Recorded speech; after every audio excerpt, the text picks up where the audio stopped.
पानी है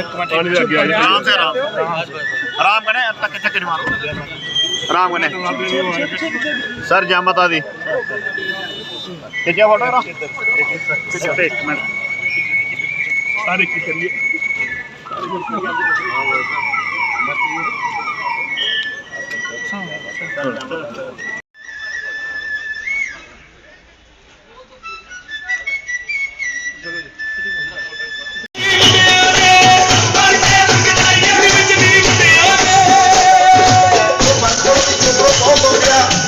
लड्डू गाँव में घरों घर ही जाओ चलो पूरी अंदर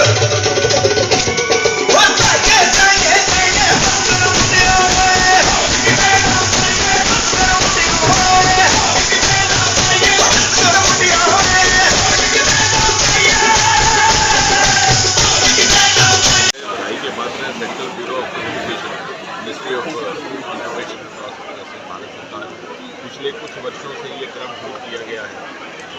हर साल नवरात्रि के दिनों में एक लगभग एक सप्ताह या उससे अधिक चलने वाला एक नवरात्रि फेस्टिवल मनाया जाता है। उसी का श्रीमती राजा कटरा की पावन धरती पर हुआ है और ये सिलसिला लगभग पिछले 15-16 वर्षों से लगातार जारी है, जिसके लिए भी ये प्रशंसा के हकदार है। कटरा जैसे कि आप जानते हैं हमारे लिए सबके लिए माता वैष्णो देवी की धरती आस्था का विषय वही है, लेकिन साथ ही साथ भारत सरकार और प्रधानमंत्री मोदी जी की प्राथमिकताओं में भी स्थान को बड़ा ऊंचे श्रेणी में रखा गया है। आपको स्मरण होगा कि प्रधानमंत्री के रूप में उम्मीदवार के तौर पर मनोनीत होने के उपरांत प्रधानमंत्री मोदी जी ने अपना चुनावी अभियान यहीं से प्रारंभ किया था, माता वैष्णो देवी के चरणों में माथा टेक करके। और फिर प्रधानमंत्री बनने के तुरंत बाद जो सबसे पहला बड़ा सार्वजनिक कार्यक्रम सरकार की तरफ से आयोजित हुआ वो भी कटरा वैष्णो देवी रेल स्टेशन के लोकार्पण से। उसके बाद बार बार उनका यहाँ आना रहा। अभी हाल ही के दिनों में भारत मंडपम में एक कार्यक्रम था G20 के साथ संबंधित, जिसमें प्रधानमंत्री मोदी जी ने बड़े गर्व से ये बात कही कि दुनिया का सबसे ऊंचा रेल का पुल यदि कहीं है तो हिंदुस्तान में है। हम सब के लिए फख्र की बात कि हिंदुस्तान का वो सबसे ऊंचा रेल का पुल कटरा वैष्णो देवी की धरती पर है, जिसके साथ हम सब जुड़े हुए हैं। इसके अतिरिक्त जहाँ अगर आप विकास को देखें, मोदी जी के ही कार्यकाल में वंदे भारत वाराणसी के बाद दूसरी वंदे भारत कटरा पहुँची। मोदी जी के ही कार्यकाल में एक्सप्रेस कॉरिडोर दिल्ली से लेकर के कटरा तक निर्माणाधीन, बहुत जल्द उसका भी लोकार्पण हो जाएगा। सबसे पहला ODF यही क्षेत्र जब स्वच्छता का अभियान शुरू हुआ तो घोषित हुआ था। और इसके अतिरिक्त अब इस बरस के खत्म होने से पहले जब ये रेल के माध्यम से जुड़ जाता है कश्मीर घाटी से, तो एक बहुत महत्वपूर्ण जंक्शन बनकर के उभरने वाला है। और विकास को लेकर के जो पिछली सरकारों की ओर से जो अवहेलना हुई थी या तिरस्कार हुआ था, क्योंकि शायद पिछली UPA की सरकारों के दौरान उनकी जो वोट की राजनीति थी उस व्यवस्था में ये उनको बहुत ज़्यादा महत्वपूर्ण नहीं दिखता था। लेकिन मोदी सरकार ने और मोदी जी ने ये साबित किया कि जिस चीज़ की जहाँ आवश्यकता होगी उसकी पूर्ति होगी, वोट की राजनीति से ऊपर उठ करके।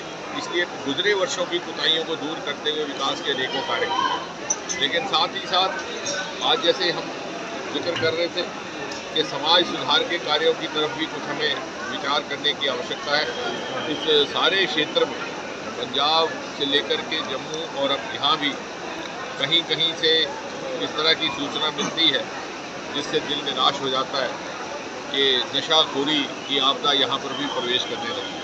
और ये पावन धरती जिसे हम समझते हैं कि सामाजिक जीवन में मूल्यों और कदरों का जन्म स्थान है, जो हमारे लिए संस्कारों का प्रेरणा स्रोत होना चाहिए, वहाँ पर अगर इस प्रकार की सूचना है तो निश्चय ही सारे समाज के लिए चिंता का विषय है। इसलिए भी कि जैसे मोदी जी अक्सर कहते हैं कि अमृतकाल अगले 25 वर्ष सन 2047 में जो शताब्दी भारत होगा, आज़ाद हिंदुस्तान अपनी स्वतंत्रता की 100वीं सालगिरह मनाएगा, तो यही बच्चे हैं जो अगले 25 वर्षों में अपनी पूर्ण ऊर्जा एवं क्षमता के माध्यम से उस शताब्दी भारत के निर्माण करने में भूमिका निभाएंगे और निर्माणकर्ता कहलाएंगे। तो क्या ये संभव है कि हम उनकी ऊर्जा, उनकी क्षमता किसी कुरीति की चौखट पर बलिदान होने दें? और इसलिए आज हमने प्रशासन से भी बातचीत की, पुलिस के प्रशासन से भी, जिला प्रशासन से भी, कि किस प्रकार से हम कुछ एक ऐसे कार्यक्रम शुरू करें